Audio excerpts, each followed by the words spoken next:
Good evening and welcome to the annual Homer G. Phillips Lecture Series here at Washington University School of Medicine. Absolutely a delight to have you here virtually. I wish we could be here, hopefully next year as we get through this pandemic. But I really thank all of you for tuning in, learning more about the historic Homer G. Phillips Hospital, the wonderful people who walk through that institution, delivering outstanding care, not only on campus, but in the community, in the Ville neighborhood. And of course, the economic impact, the health impact over many decades here in St. Louis, a story worth saying many times. This is the 24th anniversary of this lecture. That indeed is a remarkable accomplishment, and it's a testament to those who really care fondly about what happened at Homer G. Phillips Hospital. I wish to have that history memorialized. And so I'm just proud of what has been accomplished through this lecture series, support we received to continue this lecture series, and all the remarkable stories that have been accumulated year after year over the past 24 years, and there's so much more to come. This is going to be another outstanding lecture because we have a dynamic guest. We're going to learn so much from a noted historian and writer, Candace O'Connor, and we'll have an opportunity to memorialize someone who is near and dear to me, Dr. Helen Nash. Before we start, I do want to acknowledge the land statement that we discussed prior to any event in Washington. So let's bring that up.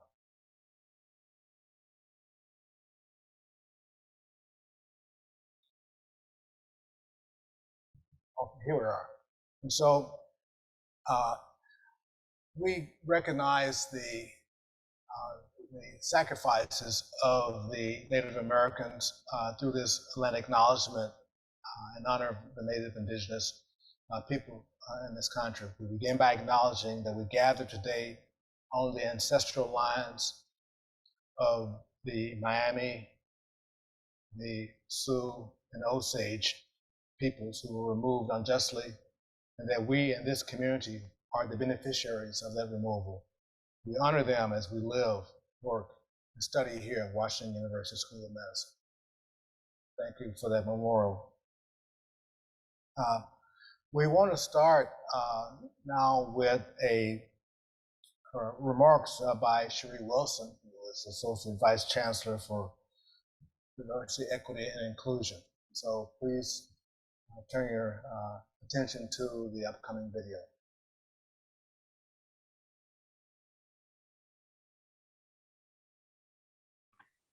Good evening, and thank you for joining us for the 25th annual Homer G. Phillips Public Health Lecture Series.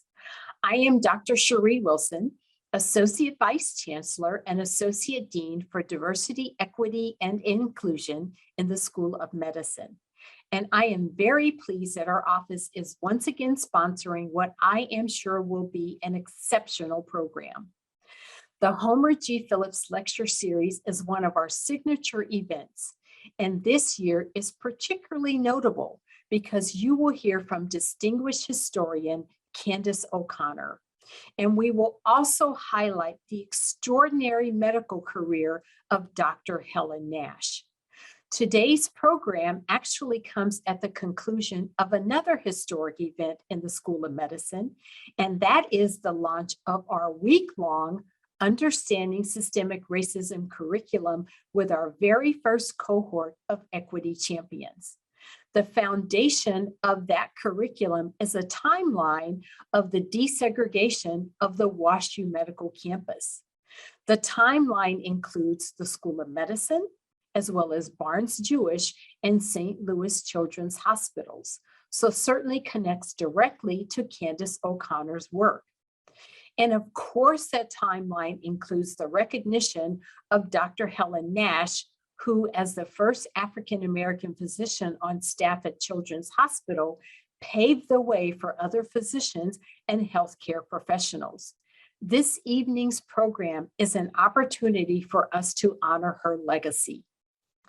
In closing, I want to thank my colleagues in the Office of Diversity, Equity, and Inclusion, in particular, Liz Riggs, Andrea Bibbs, and Deans Will Ross and Lisa Stevenson for the time and talent that they contributed to make today's program a success.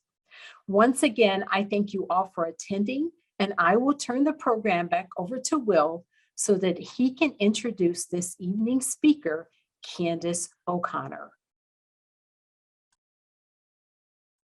Thank you, Associate Vice Chancellor Wilson.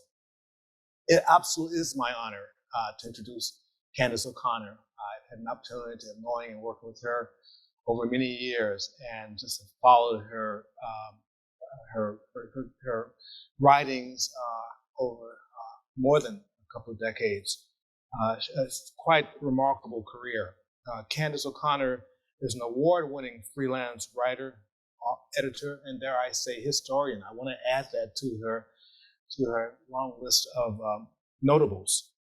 She specializes in the historical and medical writing and is the author of 13 books on Midwest history. For more than 3 decades, her magazine and newspaper stories have appeared in local and national publications. Her recent books include A Legacy of Caring, The History of Barnes-Jewish Hospital, and Renaissance, The History of the Central West End, which was published in 2017.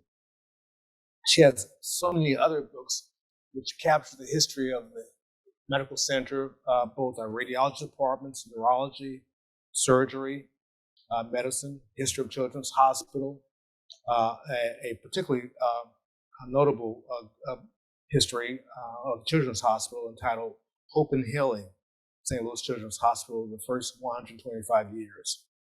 She also wrote the Song of Faith and Hope, The Life of Frankie Muse Freeman in 2003. Many of us know Frankie Freeman as a nationally known civil rights activist, an attorney, very instrumental in many of the advances that we've benefited from here in St. Louis. In 1999, she served as a writer and co-producer for a documentary, Oh Freedom, After a While, Missouri sharecropper protest of 1939, which aired nationally on PBS. It tells the story of the 1939 roadside demonstration, a precursor to the later civil rights movement, in which more than 1,000 Black and white sharecroppers lined 2 highways in the Missouri Boot Hill to protest unjust farming policies. The film won a regional Emmy Award. Still earlier, she served as a founding editor of the Missouri Historical Society Press, editing numerous books, including Discovering African American St. Louis, A Guide to Historic Sites by historian John A. Wright in 1994, as well as St. Louis, An Informal History of the City and Its People, 1764 to 1865, by Charles Van Ravensway. In 2021, she completed the new book, which we'll hear so much more about today, Climbing the Ladder, Chasing the Dreams, The History of the Honoree Phillips Hospital, which is published in the University of Missouri Press.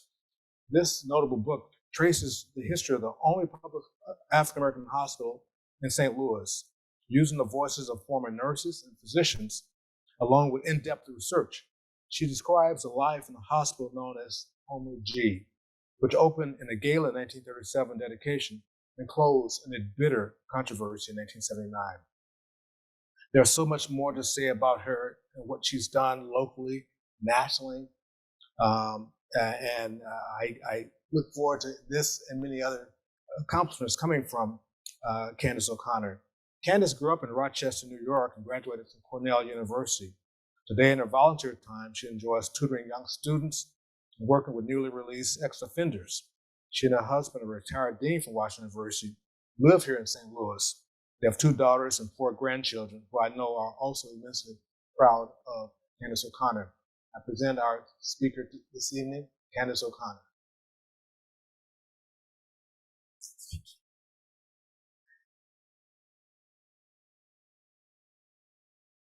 Good evening, everyone.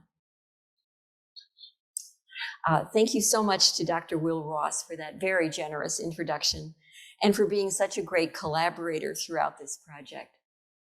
Thanks too to Dr. Eva Frazier for her important assistance and also her excellent foreword for this book. Let me recognize the archivists, particularly two at Becker Library here, Philip Skraska and Stephen Logsden, as well as researcher John Lee, who helped with the voluminous research that went into this project. And finally, I'd like to express my great appreciation to the dozens of former Homer G. Phillips staff members and friends, physicians, nurses, former trainees, who told me their stories and allowed me to retell some of them in this book. I wish I could see you all in person tonight. I've been asked to mention too that if you have questions that occur to you during this presentation, please feel free to type them into the chat function in your Zoom so that we can answer them afterwards.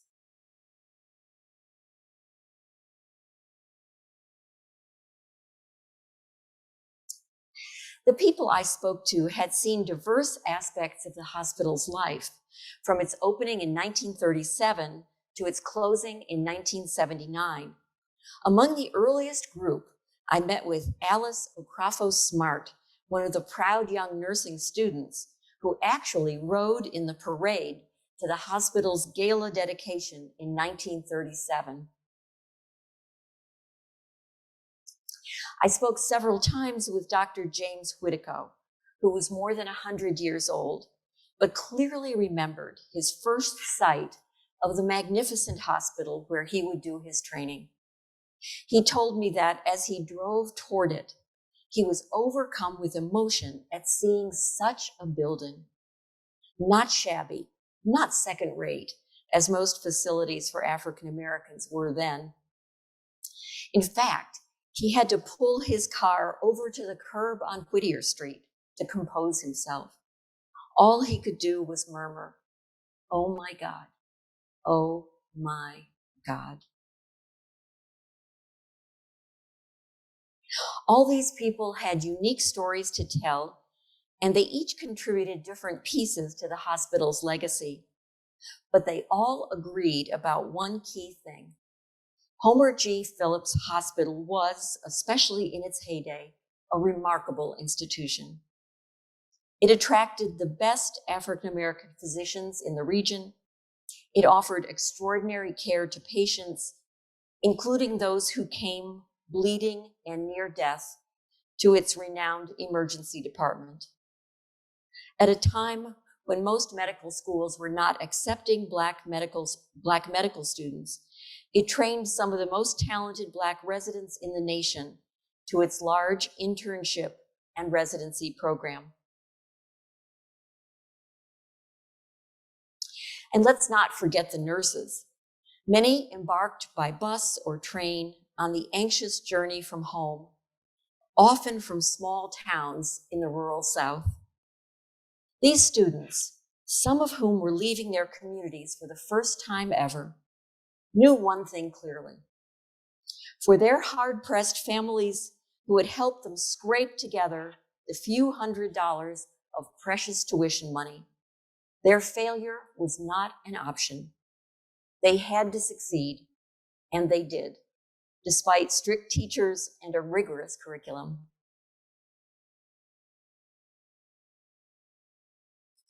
And when they got to St. Louis, they were astonished, just like Dr. Whittico, by what a building they had. As you can see here, the hospital was actually a 5-building campus. Front and center was the administrative core, with 2 sets of clinical wings radiating from it. All the staff knew the topography of those wings very well. Female medicine, for example, was on 2 north, and psychiatry on 2 south.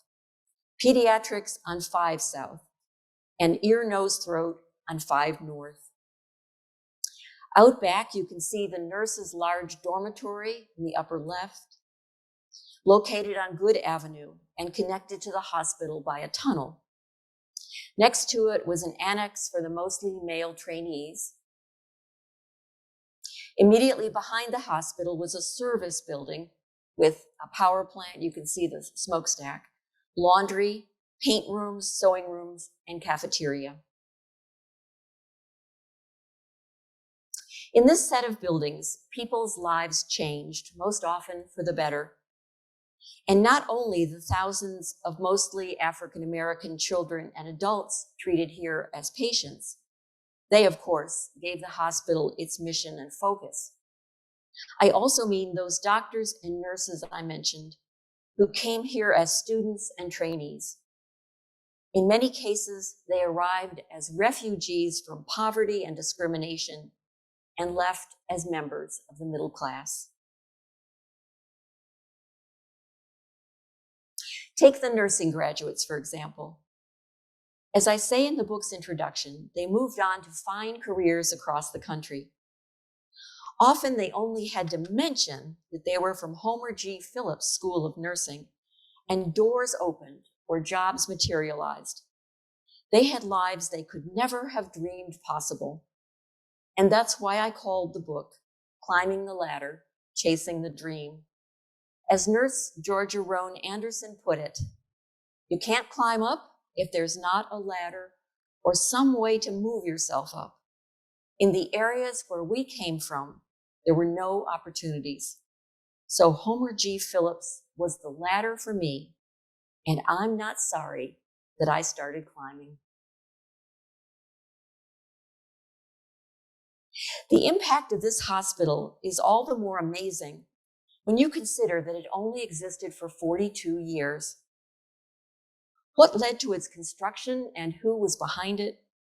Let's go back to the beginnings of Homer G, as many people called it, to see how and why it was built in the first place. To consider that question, we have to examine the life and vision of one man, the hospital's namesake, St. Louis attorney, Homer Garland Phillips.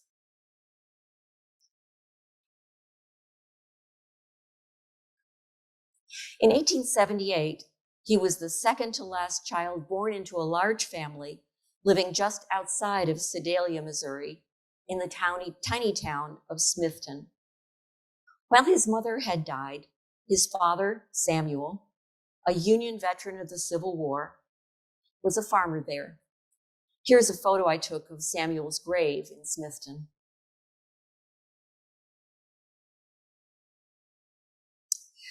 While this grainy photo does not include Homer G. Phillips as one of the students, it is a picture of a rural African-American school in Smithton, probably very similar to the one he attended as a child.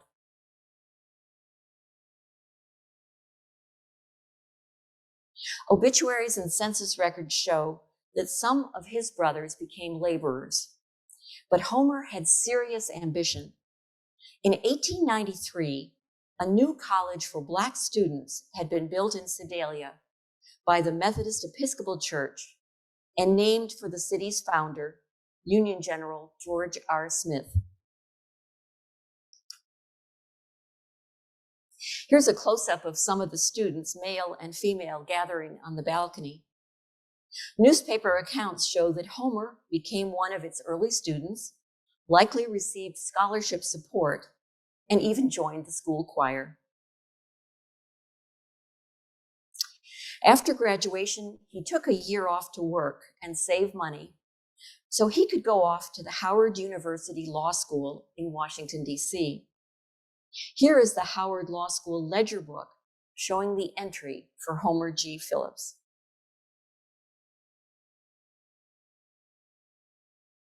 But before leaving Sedalia, he did something mysterious that we can't fully explain.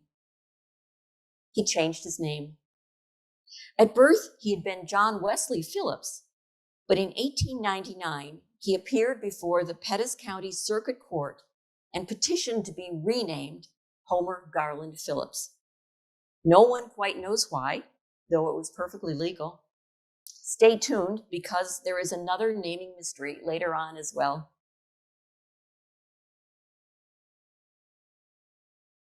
After graduation, Homer returned to Sedalia and began a career there as a lawyer.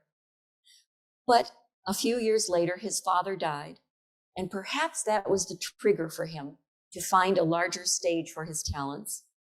In 1910 or 11, he came to St. Louis, married singer and budding actress Ida Pearl Alexander, and began a successful legal practice, also getting involved with the NAACP. Soon, he met another Black lawyer in town, George Vaughn. At first, the two were close friends, but that ended when they vied for the same political office. Then they became bitter rivals, and Vaughn wasn't Phillips' only enemy. Homer G. Phillips had taken up a new cause, replacing the existing Black hospital, the desperately inadequate City Hospital No. 2, which had opened in a shabby old building in Midtown St. Louis. In the process, Phillips had made an enemy of the then mayor, Victor Miller. He had another set of enemies too, the McFarland family, who believed he had overcharged them in an estate matter. Then, in 1931, George Vaughn had a dramatic new reason for hating and fearing Phillips. Vaughn was accused of hiring witnesses to testify on behalf of a client. In legal terms, that's called suborning perjury, and his trial was coming up shortly. If convicted, he would certainly lose his law license. And the key witness testifying against him, indeed the only witness, was Homer G. Phillips, the attorney for another party in the same case. Phillips had uncovered damning evidence against Vaughn and was planning to use it in court. On June 18, 1931, Phillips walked out to his usual streetcar stop near Delmar, where he always picked up a ride to his office. But this morning, he was accosted by two young men who argued with him, punched him, and then fired 6 shots at him, killing him instantly.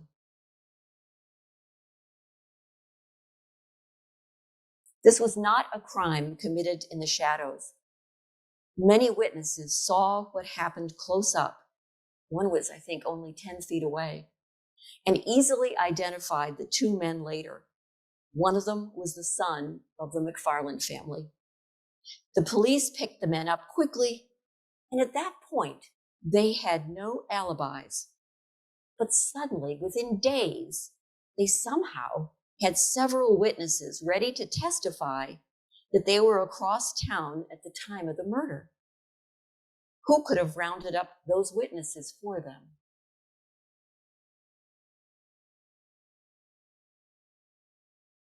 At trial, these young men were acquitted, and so was George Vaughn in his trial, since the star accuser, Homer Phillips, was dead. Vaughn continued his legal career and even won glory for 2 things. First, helping to move Black St. Louisans from the Republican Party to the Democratic Party. And second, bringing the St. Louis case that finally ended racially restrictive covenants, and it was called Shelley v. Kramer, to the U.S. Supreme Court in 1948. Today, Homer G. Phillips' murder is still officially unsolved. I mentioned one final mystery related to the name of Homer Garland Phillips. Somehow, when he died, his name turned up on his tombstone, which is in St. Peter's Cemetery in Normandy, presumably at his wife's request, as Homer Gilliam Phillips. Why not Garland? Again, we do not know. Now let's go back to City Hospital No. 2, which Homer G. Phillips so passionately wanted to replace. It could only accommodate 200 patients, and it was vastly overcrowded. Its equipment was old and even hazardous. What's more, Black physicians could only practice there in an associate role under the direction of a white medical staff member. It had just 11 training spots for Black residents, and it had a very small affiliated nursing program that could only accommodate 30 students. Almost as soon as it opened in 1919, it was already apparent that the hospital building needed replacing. Newspapers and civic leaders began condemning it publicly. The health commissioner called it old and combustible and altogether unsafe for use. A newspaper story declared that it was a ramshackle fire trap. It became so congested that many patients were transferred to one of the 2 private Black hospitals in St. Louis. Remember that city number 2 was a public hospital. But this private hospital, People's Hospital on Locust Street, and the building, by the way, still stands there, only had 75 beds.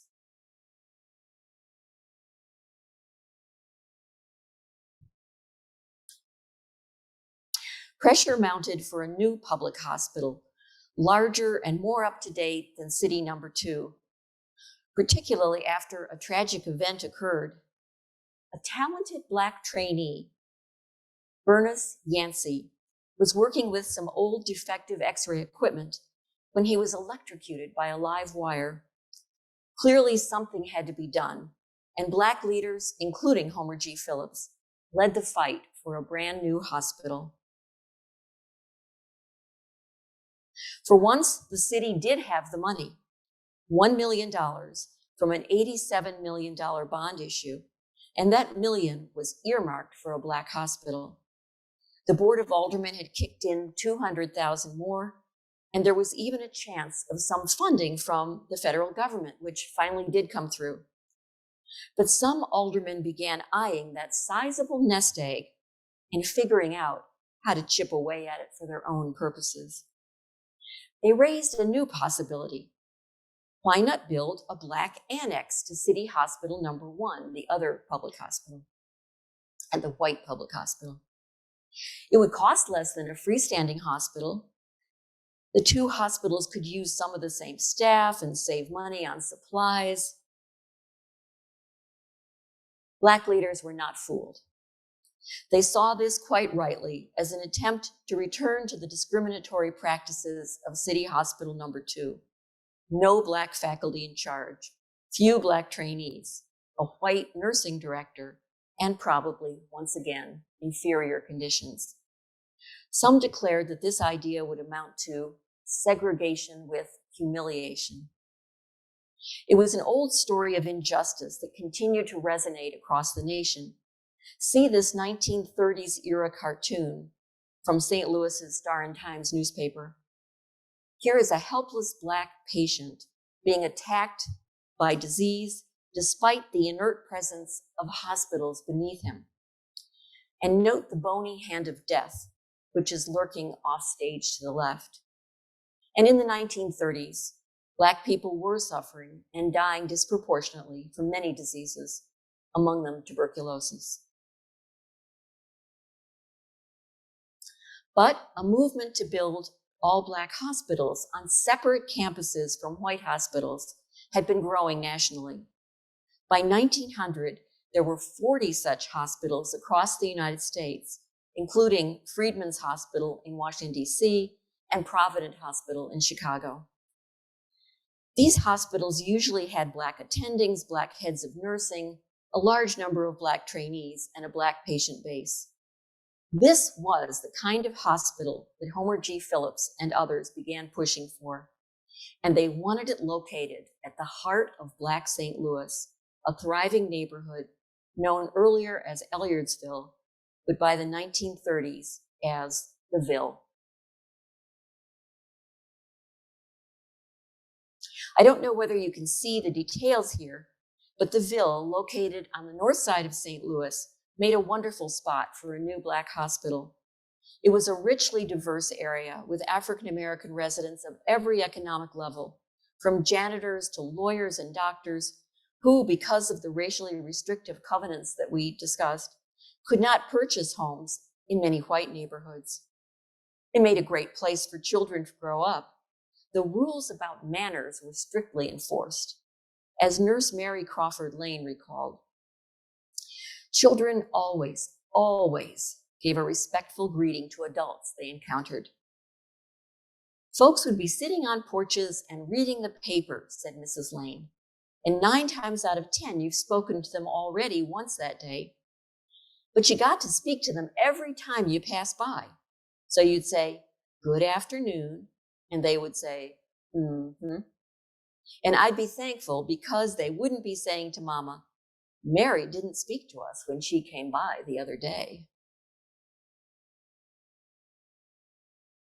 The Ville was also the site of other iconic institutions in the Black community, including Sumner High School, churches such as Antioch Baptist or St. Philip's Lutheran, Black theaters and nightclubs, and restaurants or snack bars, such as Billy Burke's, with its famous hamburgers that saturated their paper bags with grease. There was also the Poro College complex, built by beauty products entrepreneur Annie Malone, who's shown here. You can see if you count 9 from the right, you'll see who she is. Although she had left for Chicago in 1930, the building remained, housing both a theater and Lincoln University Law School.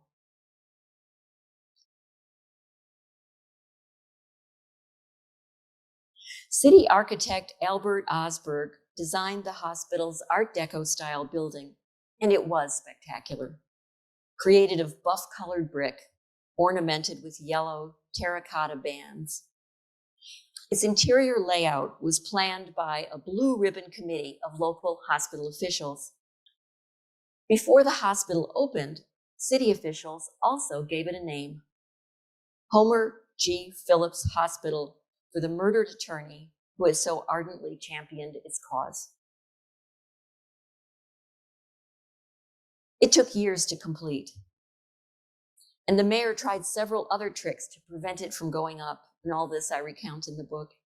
Ultimately, they didn't work. Here is a shot of the gala cornerstone laying ceremony.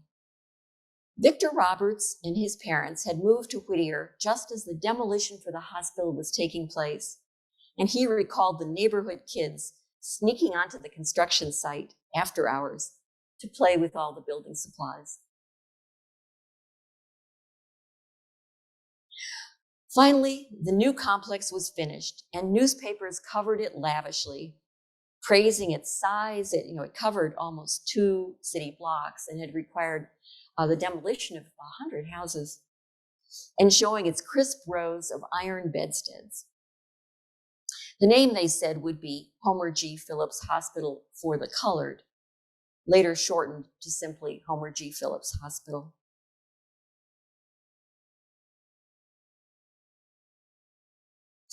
This is the way that visitors would have seen the splendid new hospital in 1937. And this is exactly the way that Dr. Whittigo would also have seen it when he came here soon after as a resident. Can you wonder why he said, "Oh my God, oh my God"? Or why a little later, new nurse Mary Vincent Clark walked around it and said, "I was just blown away. It was one of the most beautiful buildings I had ever seen." Most importantly, the incoming staff and students soon realized that it was truly a Black-run hospital. As surgeon Dr. Frank Richards recalled, he walked in to begin his internship and said, "I couldn't believe it when I walked inside. Everybody there, the nurses, the clerks, the lab technicians, were all African Americans. They were running things. You just didn't see that."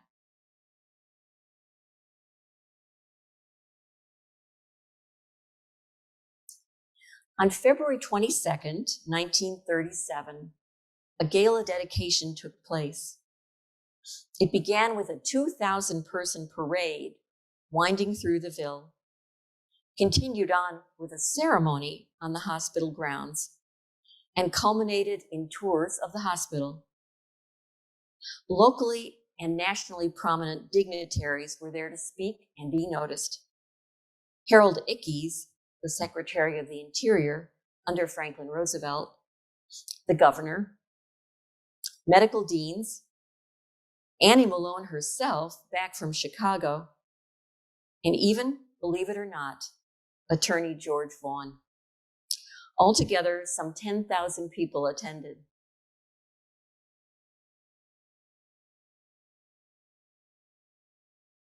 Less noticed on stage, but still extremely important, were two officials from the Julius Rosenwald Fund, a foundation established by the Sears CEO of that name, that had already been offering quiet monetary support to Homer G. and its staff.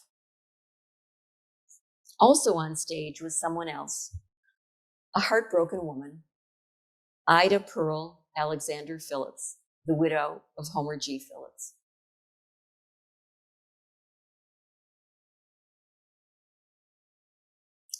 With more than 300 old patients transferring over from City Hospital number 2 and waves of new patients arriving every day, Homer G. got off to a busy start.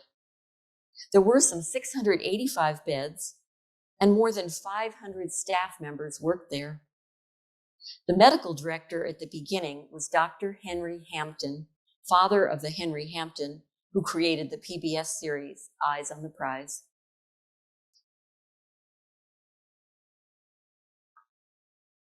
The hospital also had a 76-member house staff, which was then really extraordinary. An article in the St. Louis Argus pointed out that while 75 Black students were graduating annually from a handful of medical schools, especially Meharry and Howard, only a maximum of 25 could find residency slots. And this was at a time when postgraduate training was becoming ever more crucial. To advertise this new training program, the superintendent made some strategic recruiting trips to Howard and Meharry, where he also attracted the first 3 women interns. By 1939, Homer G. Phillips Hospital alone was accepting fully half the Black medical graduates in the United States.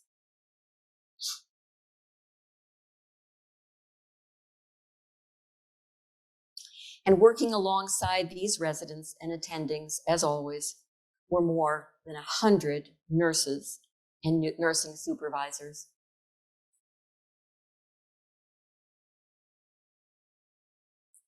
You can see the statistics here for the first 7 years. The hospital was booming, with admissions hovering around 12,000 annually and deaths around 1,000. The number of surgeries was always high, in part because of the busy emergency room. Soon, they had 400 births each month. In fact, 3/4 of the African-American babies born in St. Louis were delivered at Homer G. Phillips. Then came the war years, World War II, when residents and nurses went off to service. Many nursing students were now admitted as cadet nurses, ready to aid the war effort at home or abroad. The war touched them in many ways, good and bad. There were serious wartime shortages of the new penicillin drug and inequities in the way it was distributed. One nurse recalled that her beloved sister died from a burst appendix on the eve of her wedding to a returning soldier. Her father had somehow scraped together the money to buy the penicillin needed to save her life, but it went instead to a prominent white person. Another nurse, Mary Bell Barnes, had a happier wartime memory. She grew up in Tuskegee, Alabama, and found every excuse in the book to go to the airfield and watch the Tuskegee Airmen fly. "I just thought they looked so good," she said. "After they got their wings to become pilots, they received these beautiful blue scarves, which they would wrap around their necks and parade around the Tuskegee Institute campus. Oh, we just gawked at them."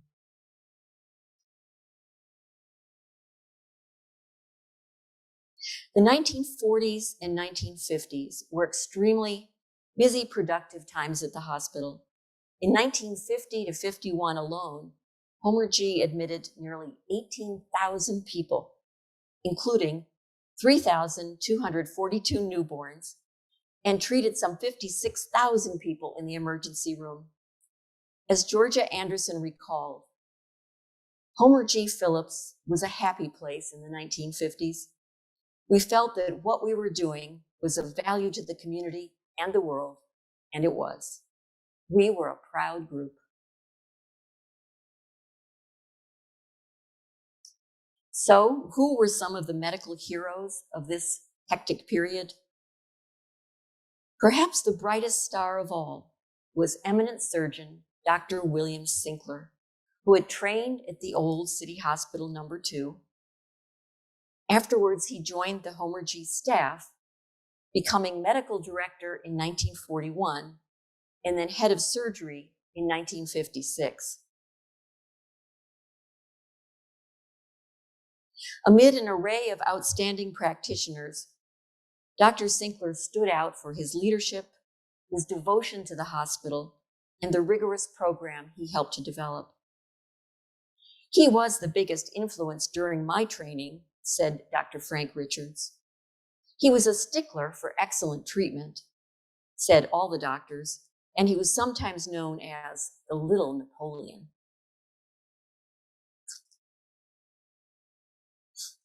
Dr. LaSalle Lafall, an intern at Homer G during the 1950s, and later a distinguished surgeon at Howard, recalled that Dr. Sinkler had influenced his entire career by demanding respect for every single patient. One resident presented a patient, Thomas Sullivan, and made the mistake of referring to him as Thomas. Instantly, Dr. Sinkler bridled. "Young man," he said, "let me tell you this. So long as you're on this service, you never call a patient by his or her first name. It's Mr. This or Ms. That, which lets them know you've treated them with respect and dignity." And Dr. LaFall told me that he had always done that thereafter.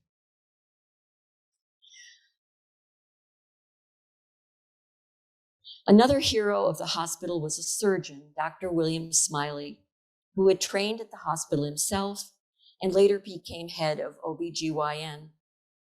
He had an almost magical operating room style.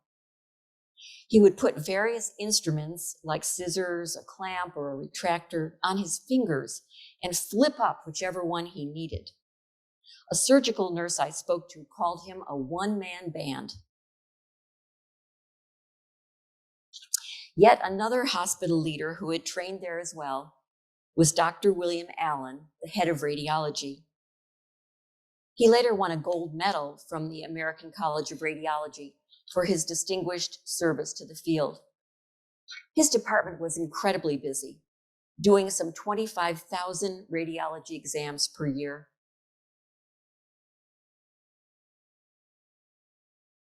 Now let's talk about the heroic staff who cared for the children, brought in for burns, diseases, accidents, everything. One was Dr. John Gladney, an ENT physician who saved nurse Elvern Meekin's young brother after he ingested some toxic lye.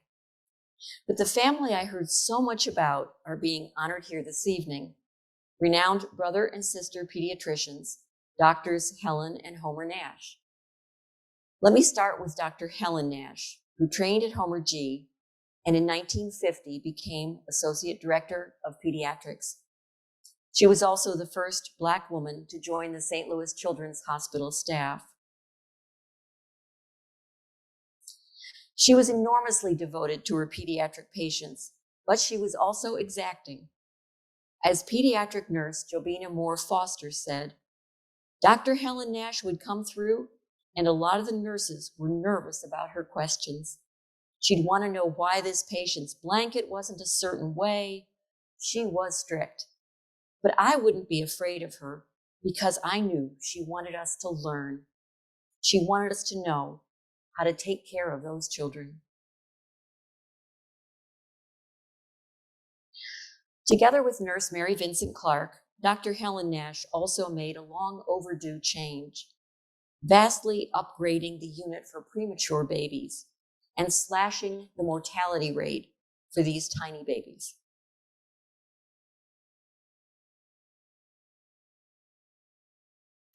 Her brother was also an extraordinary pediatrician, but a different personality. Nurse Lillian Haywood described him as a gentle giant. Jobina Foster also said he was milder in his approach to you as a nurse, knowing we were student nurses and doing the best we could, but both were excellent teachers. We respected them highly, that Nash family. Dr.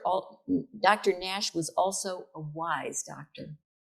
Here's one story about him from then resident Dr. Leslie Bond, who was on the hectic 3 to 11 shift in the ER.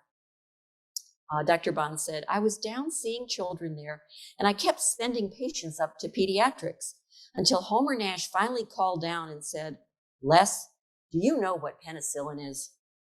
I said, yeah. He said, give some of those kids penicillin and send them to the clinic next week. Don't be admitting them. Homer was 1 year ahead of me here at Homer G. Phillips. As long as we're discussing heroic pediatricians, I'm going to include an older Caucasian member of the staff, Dr. Park White, a St. Louis Children's Hospital staff member and longtime head of pediatrics at Homer G. You can see him here in 1947, the white-haired man sitting up front at one of the annual alumni reunions, which former trainees attended in great number. Jobina Foster called him a friendly, fatherly, cheery kind of Santa Claus person. Oh gosh, he would point out different illnesses, tell us the signs and symptoms for us to look for. We loved to make rounds with him. Another favorite was Dr. Mary Ann Tillman, who had a wonderful bedside manner with patients and was also a good and patient teacher. Nurses said she would almost take them by the hand and show them step by step how to take care of patients.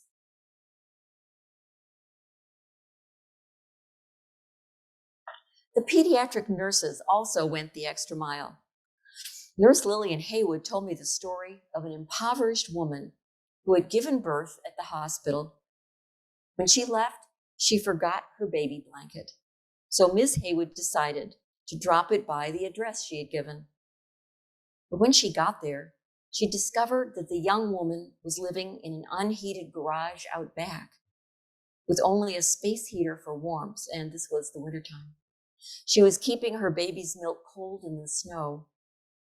So Ms. Haywood went back to the hospital, reported this to the social workers, and they found her an apartment. As Ms. Haywood said to me, we might have saved 2 lives that day. So many specialties had strong, able people. Ophthalmology, for example, had Dr. H. Philip Venable, whom St. Louisans have heard about just recently in connection with the Creve Coeur Park named for him. He joined the Homer G faculty in 1943, and in 1958 became the first African American on the Washington University Eye faculty. He also forged an agreement to have Homer G eye residents do part of their training at Washington U. Now he was strict too. Said one-time Homer G intern Gary Watkins, every doctor had to look like a doctor. We had to wear a shirt, tie, long white coat. Dr. Venable said that when we left Homer Phillips, we represented the program wherever we'd go. So, were the saints of Homer G only the doctors? Take a look at the org chart from the 1940s.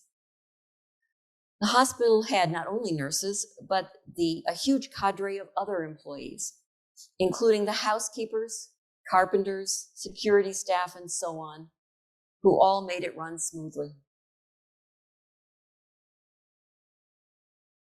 This, for example, is L. Neal Wright, mother of St. Louis educator and author John Wright, who worked for years in the Homer G kitchen starting her career in the vegetable room. She worked a split shift, walking back and forth from her small flat in the Ville to help out at mealtimes.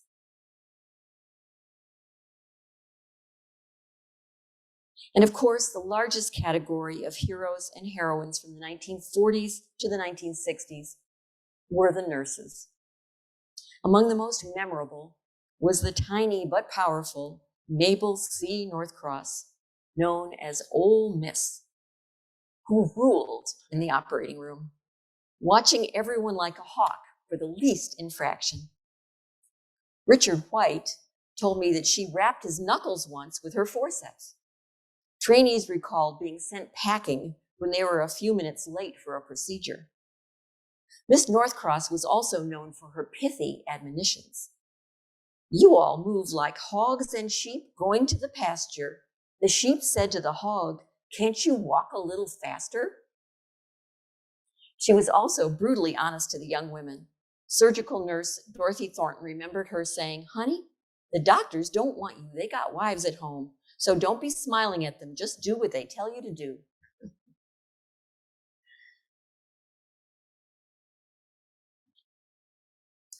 Chief of all the nurses was the director, Miss Minnie E.T. Gore, appointed to that post in 1951.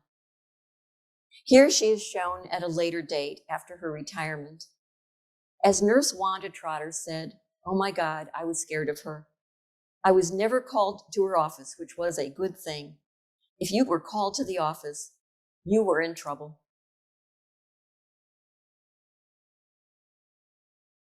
With the staunchly loyal faculty, these leaders shepherded their young women and a few men through the rigors of learning how to be a nurse. And speaking of men, here are three of the earliest, from left to right: David Mitchell, Calvin Rice, and Richard White.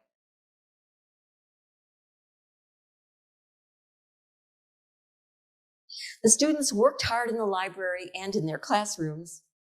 Instructors taught their nurses to pull the sheets on the old-fashioned iron bedsteads just as tightly as possible so that a coin could bounce on the surface. They had classes such as nursing arts, in which instructor Thelma McClendon, who was known as T-Mac, told them that nursing had three parts: aspiration, inspiration, and perspiration. Mrs. McClendon also taught them basic but crucial things, such as how to wash their hands. She lined up her students, recalled Nurse Louise Cunningham, and had each of them practice. She said to us, "Your hands contain 10 avenues to infection." One chemistry teacher was Doris Mosley. As Barbara Poole remembered, the class was so tough that she had gotten a D in it. She requested an appointment with Miss Mosley and started crying while talking to her. She reached over and handed me a box of Kleenex so I could wipe my eyes, but the grade went home. School was just plain hard. During the first weeks of training, some students left and others couldn't make it. Here's a report card for a successful student, Yvonne Jones, who went on to graduate. Nursing students worked in the hospital under supervision. While there, they each got their first taste of death, and none ever forgot it. Here is one story from Brenda Petaway Walker. She said, "I had a patient in his early 20s who had been shot, but he was doing very well. Then the next day, the bed was gone, and they told me he had died. So I went into the room where the body was, and that was the first time I had really faced death. I stood there looking at this man, and everything about him was perfect, but he was dead. Then the nurse came in and said, 'He's still your patient, get him ready.' We had to bathe him and put the tags on him, and I had such a horrible feeling that I ran out of the hospital up to my room, where I started packing my suitcase and crying. I cannot do this. How can people in their 20s just die like this?'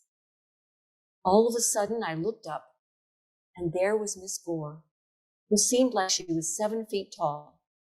At the time, I wasn't even 100 pounds. She said, "Petaway, what are you doing?" I said, "I'm going to leave. I can't take this. I don't understand death." She said, "I want you to realize one thing, and that is that you do not give nor take life. You can only preserve it." Then it just clicked for me. She said, "Take a few minutes, get yourself together, and go back over there with your patients."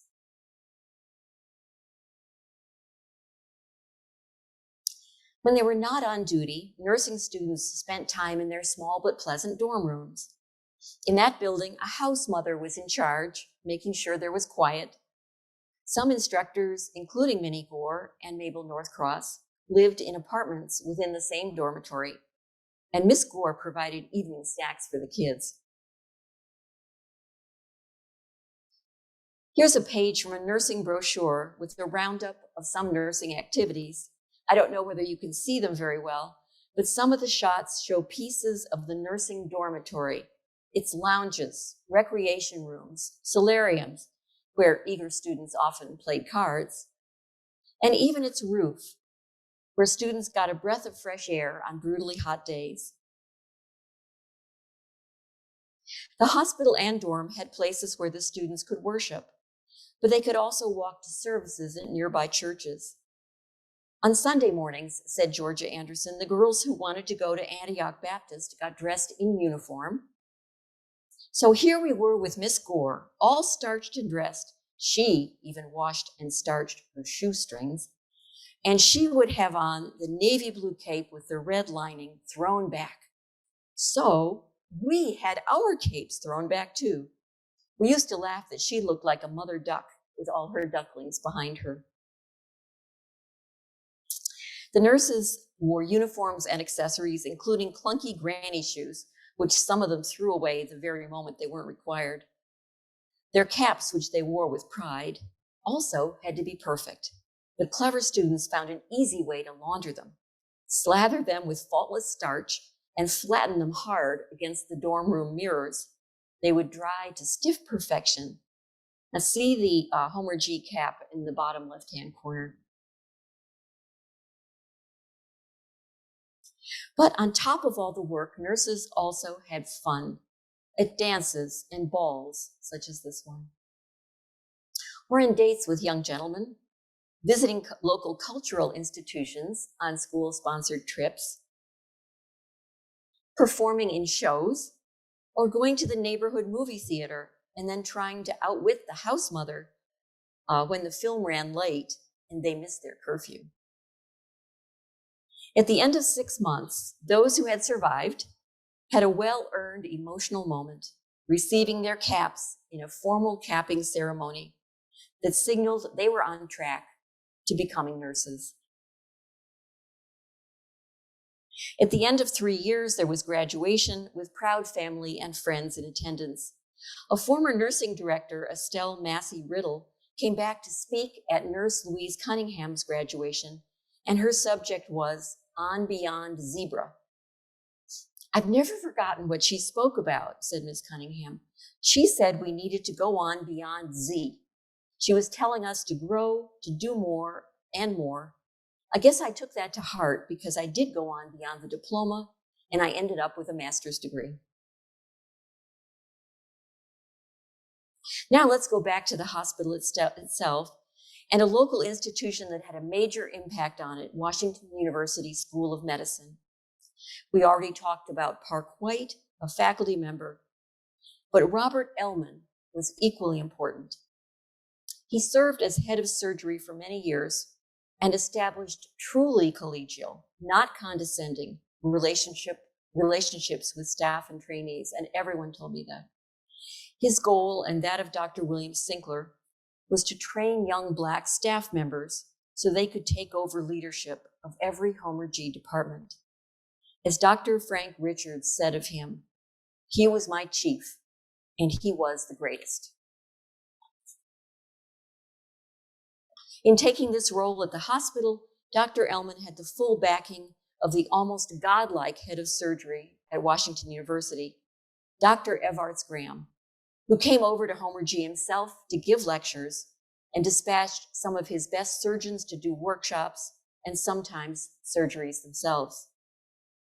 When one Washington U physician suggested in a meeting that Homer G didn't need as many Black trainees, Graham thundered back that Homer G was one of only 3 medical centers in the United States where Black interns could receive training. And he added, "I, for one, will not prescribe to doing away with Negro interns." And believe me, that was the end of that idea. But by the beginning of the 1960s, everything was beginning to change at the hospital.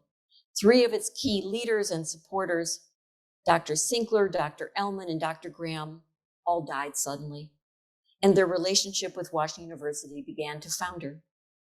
The city of St. Louis was losing population, and its tax base was dwindling, so it began eyeing its 2 public hospitals with a view to closing one of them. Interestingly, a confidential study commissioned by the city showed that Homer G operated more efficiently than City Number 1. As it said, approximately the same amount of surgery is performed in the 5 operating rooms at Phillips as is performed in the 8 operating rooms at City Hospital. But many felt that Homer G was doomed because of racism. Dr. Venable noted angrily that Homer Phillips had everything, but the only thing against it was that it was Black. Further, the civil rights era was now in progress, and residency programs began to integrate. With that change, the steady stream of residents began to dwindle, since they had more options for training. The hospital often had slots open, and increasingly trainees were from overseas, particularly the Philippines and Haiti. The Black hospital movement was also ending, and all Black hospitals were starting to close. With the enactment of Medicare and Medicaid legislation, the patient census also began to decline, as patients could use other hospitals as well. In May 1966, the city convened a committee with Ms. Gore as a member to study the problems of funding 2 nursing schools at City Number 1 and Homer G.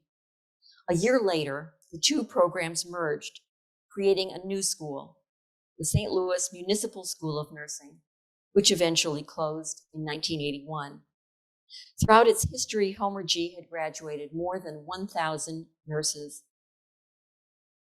Meanwhile, Homer G acquired new leadership, including surgeon and incoming medical director, Dr. Eugene Mitchell, who also had to juggle leadership of his family newspaper, the St. Louis Argus.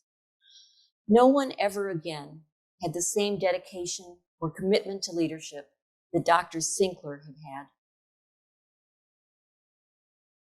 In 1977, James Conway took office as mayor on a platform of keeping Homer Phillips open, just as his comptroller, Raymond Persich, took office, declaring in his inaugural address that, "I won't spend any more money, even for 1 year, to perpetuate the dual hospital system that we have."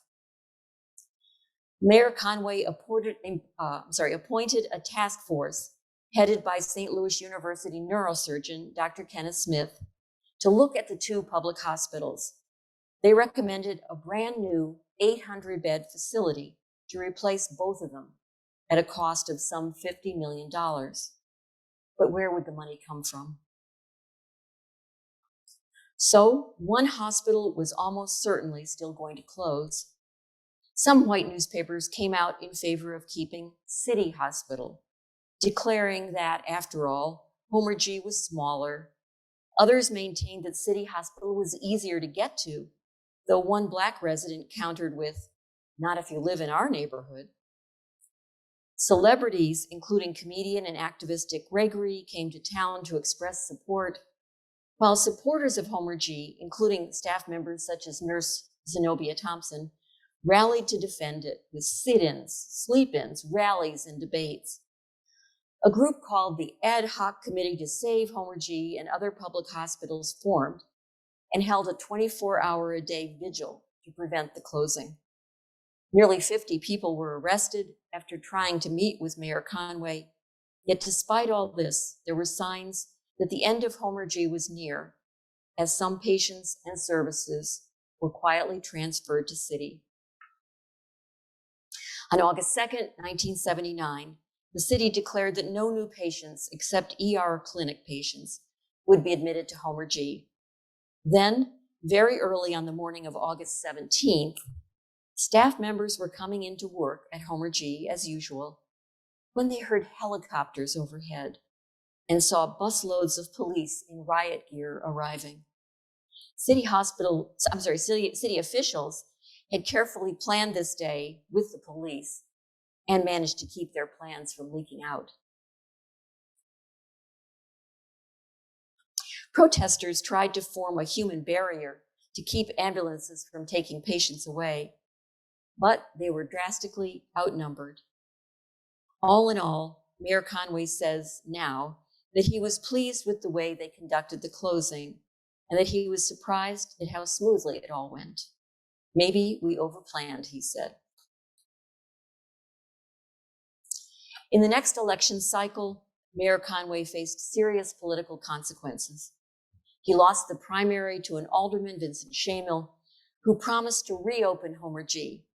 In fact, Mayor Shamel did propose a bond issue to do so, but it didn't garner the required 2/3 majority.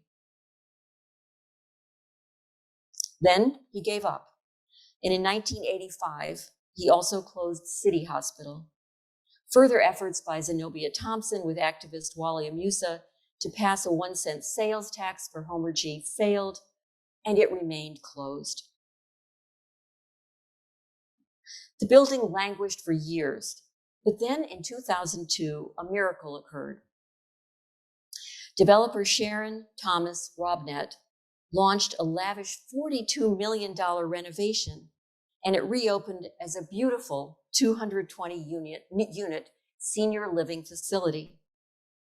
Sadly, the Ville hasn't fared as well, and many of the tidy homes that once surrounded the hospital are now boarded up or gone.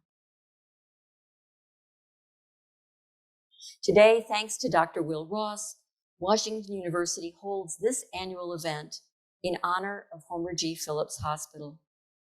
The Homer G. Phillips Nursing Alumni Association is still active, and their beautiful plaque, inscribed with nurses' names, hangs in the front lobby of the former hospital. Some rooms there are named for former physicians. As developer Paul McKee has been discovering, I think, there was just one Homer G. Phillips Hospital, and people have not forgotten it. So what did it represent?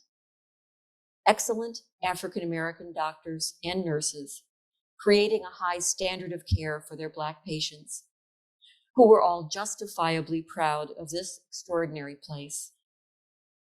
And as Nurse Norris McReynolds told me gratefully, we can all still see it in its new incarnation. It has risen up out of the ashes like a phoenix, she said. It is still there. And I would add, it's in all of your hearts as well. Thank you.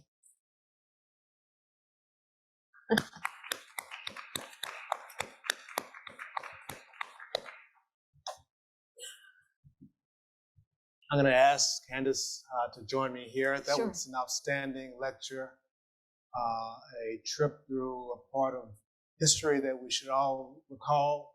I know, Candace, historians are fond of saying that past is prologue. Yes. That those who don't learn from the past are doomed to repeat it. That's right. And so with that being said, with that just remarkable detailed trip through history and thinking about where we are in contemporary St. Louis, what lessons have we learned from that? What lessons can we adopt from the functioning of the hospital, the expansion of the Ville neighborhood, the investment in that area?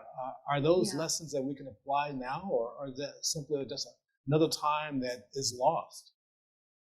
Well, some parts of the time being lost is actually a good thing, I think, that some of the really serious segregation that required the hospital to be built in the first place is gone, and that's a good thing. But I do think that given the times they were in, the fact that they persevered, that there were aldermen, as I described, who were trying to raid the fund, trying to get their fingers on some of the money set aside for Honoree, and the leaders, the Black leaders, including Honoree Phillips, didn't let that happen. They just kept pushing and pushing and never gave up. And I think that's a lesson for us today, that if we want to get somewhere, get something accomplished, we have to be determined to keep after it.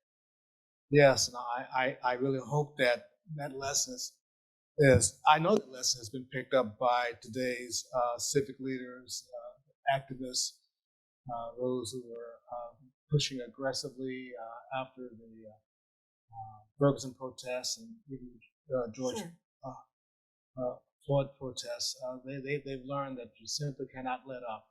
So right. that lesson has been learned. And let me ask you too, Bill, what do you think some of the lessons are that are important to learn from the hospital? Yeah, Candace, the greatest lesson for me was the connection with the hospital and the community. The hospital was in the Ville, and Ville was in the hospital. They were connected. And the hospital recognized that and saw the Ville as a partner, not as a place of practice, but as a partner. And I think that really created a tremendous amount of respect within the Ville neighborhood. They felt needed. They felt wanted. They felt they were part of that institution. I think that's something that we can all learn from here at this institution or any other a large institution, academic institution. That our destinies are tied. Washington University in St. Louis, you wrote about this. The destinies are tied. At the time when Washington University was contemplating moving out into to the West County. That's right. That a statement was made. We stay here. We make this commitment. Yes. I think the lesson to learn is to do more of that. To recognize that we need to engage our community at a higher level than we are now. I think you're right, and I also think there was something that became clear to me from everybody is the immense pride that these people felt in this hospital. There was not one person I talked to who didn't express great pride that this wonderful institution had been placed there in the Ville, that the neighbors were proud of it, that some of the employees lived nearby, that the folks who worked at the hospital patronized local businesses. I mean, as you say, they were very closely connected. They were all proud that this wonderful, wonderful hospital was right there. That it's wonderful to know that impact was there, and it was so remarkable over time. A question, we're going to have questions coming in from an audience, but I'd like to ask you, Candace, you spoke poignantly about some of the nurses, and you and I know the nurses alumni association really well, and these are just tremendous people, women and men, including, who really maintain this legacy. We don't hear much about some of the other health professionals who are there, the pharmacists, the radiology techs. What more do we know? Are there other stories out there that you were able to capture? Well, I had trouble finding some of those people, to be quite honest. I looked hard, and I did talk, for example, to a woman who was a secretary at the hospital, Jean Williamson, who was very helpful. But I had trouble finding some of the folks who had played sort of the intermediate role there between the. I mean, they have kind of disappeared. And that's unfortunate because I would love to talk to some of them. Well, I appreciate knowing that, because I think that's a responsibility that we should take on, to really highlight the ancillary staff, those who are forgotten, but who did so much to make that a remarkable institution. Well, I think, for instance, just of the security staff, there was a large security staff, and in the emergency room, they had people coming in who were gang members, who were folks who had committed crimes, who were dropping off buddies who needed medical care. So these were not always peaceful people who were around. The security staff had to really be on their toes to watch out for the medical staff. In fact, one nurse told me that she was somebody came in and sort of came up to the table, demanded her attention. She said, "Just I'll be with you in a moment, sir." And he hit her and broke her nose. And she said the security staff was all over them and they got it taken care of. But people like that who are always at the ready, always ready to help out. I think they deserve credit also for the success of the hospital. That's great to hear. Candace, you spoke also eloquently about all the surrounding structures, institutions in the Bell neighborhood, Borough College, yes, and Malone home, Lincoln University. Sumner High School. yes. I drive through the neighborhood occasionally, and there's vestiges of those organizations that are there. Can you conceive of any way that there will be a historical approach to reinvigorating that neighborhood through those institutions? I know there is a currently approach. I mention this because I know that some of the Sumner alumni have signed on, and they're really active. I think they're creating an advisory board to really restore Sumner. And I think there's a part of it, there's a focus on the art school that will be recreated in Sumner, if I'm correct. Yeah, and Sumner was at risk of closing too at one point not too long ago, and so glad that didn't happen. What about the other institutions? I mean, is there a possibility of really highlighting? Sometimes, again, past is prologue. We don't want to forget those places. What can be done? I don't know. I wasn't looking so much at the current state of the neighborhood as I was the history of the neighborhood, but I know that the nurses, particularly, were very saddened by what they saw in the neighborhood. That I took a driving tour of the neighborhood with Georgia Anderson, for example, who was wonderful. And she showed me where all the places had been, where Billy Burke's had been, the great hamburger place, and where some of the other places that the nurses had frequented. And it was a lot of fun to see all that. But how do you get that back again? I don't know how you establish that vibrancy.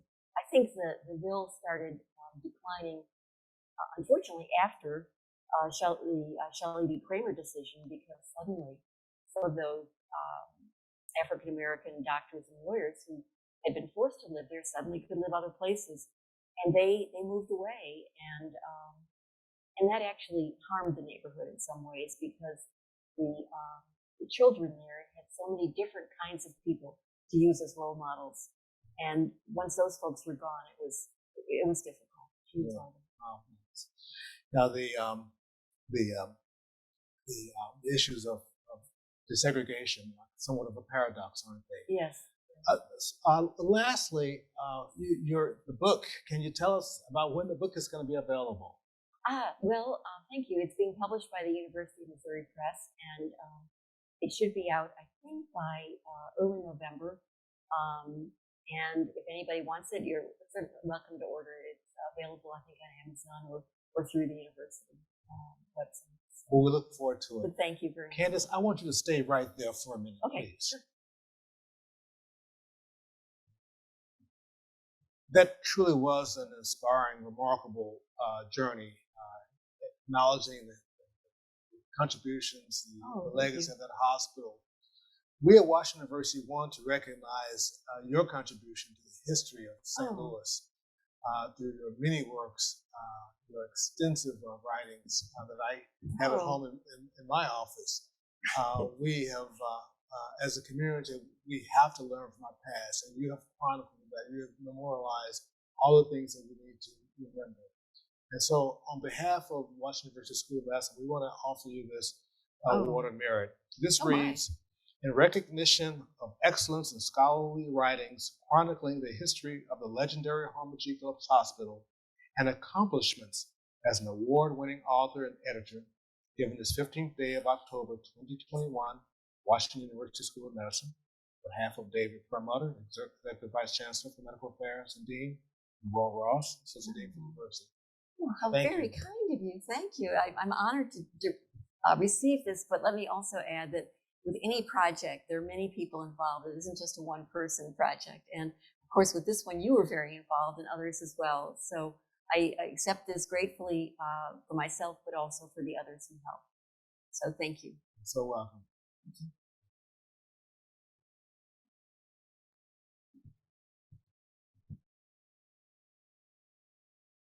I next want to turn our attention to the remarkable person that we've alluded to throughout this event. That is Dr. Helen Nash, who I knew well personally, who mentored me when I came here in 1996, and I became just a dear friend. You've heard so much about her. Let's hear even more. We have a video from Eva Agard, who's actually a Vice Chancellor for Education here at Washington University School of Medicine. Let's hear from that video. Please turn your attention to the screen.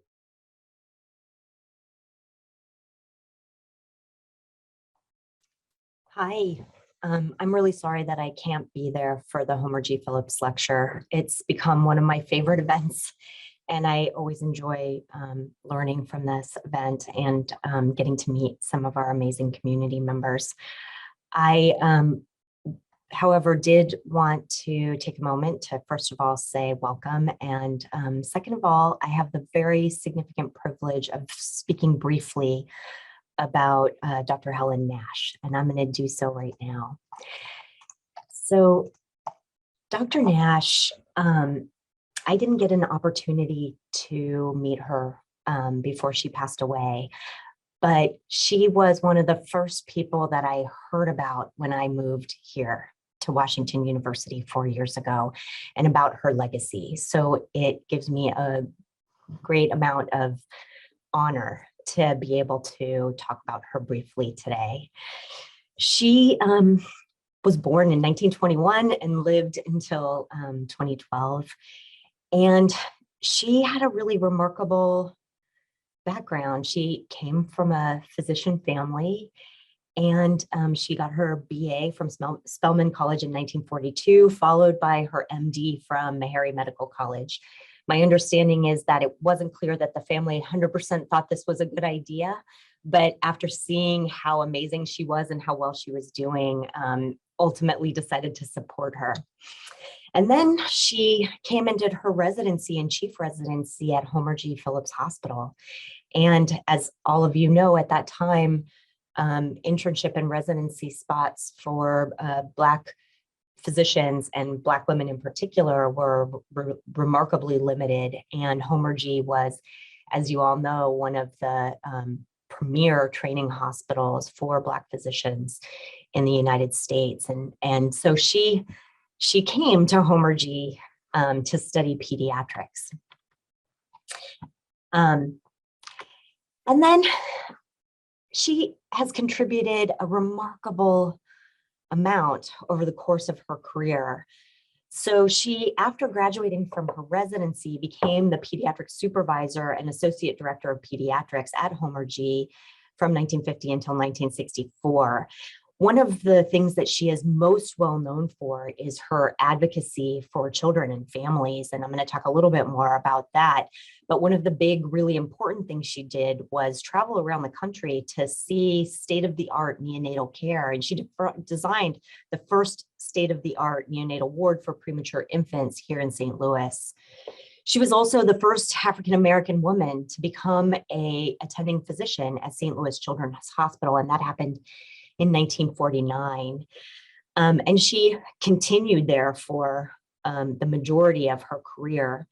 She also, in addition to that, had a very thriving private practice for over 40 years. And I think this legacy in the community lives on very strongly, and is what I hear most about actually in my conversations with our FQHC partners and how important that practice is.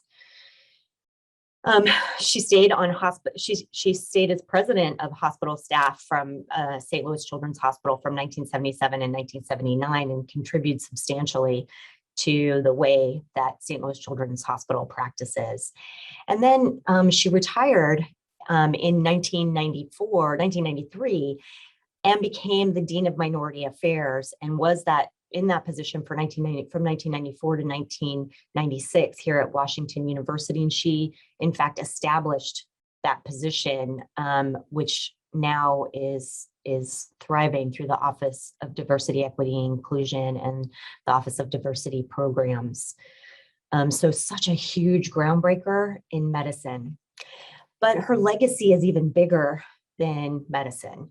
In fact, this advocacy that she was so passionate about for children, parents, education, and St. Louis more broadly led her to be instrumental in the Health and Welfare Council, in the Board of Developmentally Disabled, in the St. Louis Symphony, and in the Missouri Botanical Gardens, things that have made such an impact on our community long term. As a result of her many accomplishments in St. Louis, she received the Doctor of Humane Letters from Webster University and from UMSL both in 1992, which is remarkable. She also received the Lifetime Achievement Award in Healthcare from the St. Louis American Foundation in 1996.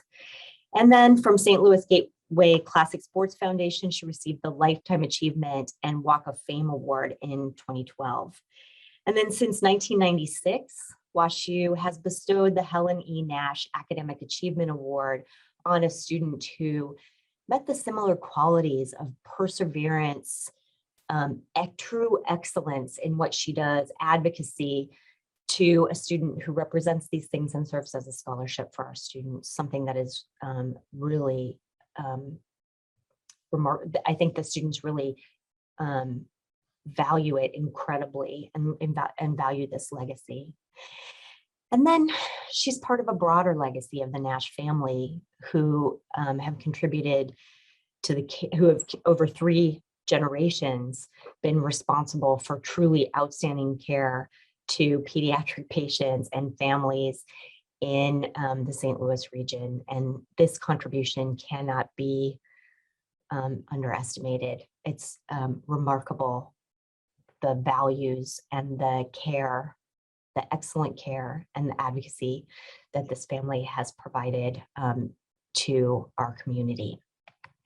And with that, I will just say, I know many of you knew Dr. Nash, and I didn't. So I'm hoping that during this time, you have an opportunity to talk more about her legacy, about what she meant to you personally, and about how she changed the St. Louis region. I thank you for allowing me to have this little time to talk to you about her and about her legacy. And I hope that you have a truly wonderful evening tonight, and I look forward to viewing it later. Beautiful, touching comments about Dr. Nash. This is very timely as we honor the hospital, the history, Candace O'Connor, and the legacy of Dr. Nash. This venue here, Eric Newman Education Center, sits adjacent to our mid-campus center. And there is one street that divides the two. It's called Children's Way because the Children's Hospital is immediate to the north. The medical school is now under discussion, and those discussions seem to be becoming more fruitful, and hopefully will culminate in the renaming of that street. The goal is to rename the street after Dr. Helen Nash. What a fitting acknowledgement of the beginnings of an acknowledgement of all that she has done. And we hope to have a ceremony sometime in the future to acknowledge and to memorialize Dr. Nash again. She requires so much because she's given so much. We also want to take this final minute to recognize her brother, Dr. Honoree Nash, who's at home watching, with all of you. Again, just another person you heard about, Dr. Honoree Nash from Ms. O'Connor, and you all know what a remarkable person he was. His contributions to the hospital, to the community, just quite a family. And so to Dr. Nash, to Homer, I can't wait to see you again, my friend. Take care of yourself.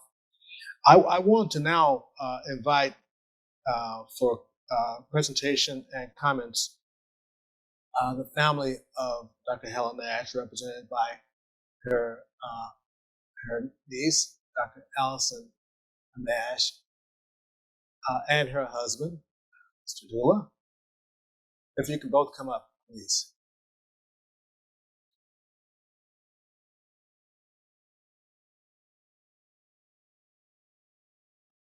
Yes, please.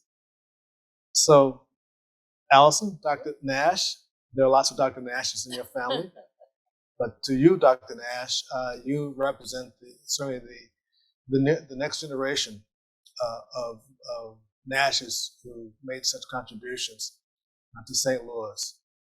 We stand here in awe of your aunt, Dr. Helen Nash, and her years of service. And Washington University School of Medicine is proud to present to your family this award of merit posthumously to Helen Nash. It reads, in recognition of her pioneering efforts to integrate the staff at St. Louis Children's Hospital, her outstanding contributions to prenatal care, and her legacy as clinical professor emeritus of pediatrics, given this 15th day of October, 2021, Washington University School of Medicine. David Perlmutter, Executive Vice Chancellor for Medical Affairs and Dean, Will Ross, Associate Dean in Diversity. Congratulations. Please. I want to thank Washington University, Dr. Ross, and Dr. O'Connor for her remarks today. I think the legacy of Homer G. Phillips Hospital is one to celebrate and remember. And I'm just so proud that, you know, my Aunt Helen was part of all of that. She laid the groundwork for excellent health care for Black children in St. Louis, and in particular, North St. Louis. And I'm just very thankful that I had Helen and my dad Homer to follow. And I'm really thankful and privileged that every day I get a chance to talk with families who were touched by them. The great-grandmothers and the grandmothers who are bringing their children to me. And then that's a privilege that I am honored to have. So again, I thank you. It's a wonderful recognition of Aunt Helen.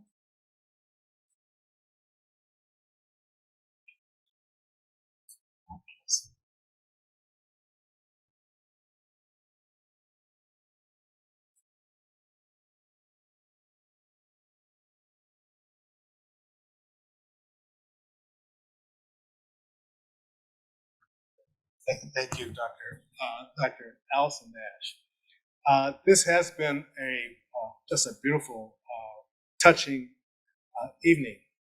Celebrate Dr. Nash and to hear about the history of the hospital through author Candace O'Connor. I invite you all back to the university, to the medical school in the future as the Office of Diversity, Equity, and Inclusion continues programming with, of course, our upcoming Martin Luther King lecture in January, and so many others. We are just delighted that you took this time out with us this evening. I hope you learned so much. I hope you share so much about what has happened and what we can do learning from events of the past in a good way to make this region a much more equitable, much more caring place to live. That is our goal at Washington University School of Medicine. To all of you, please have a great day, and I hope to see you soon. Bye-bye.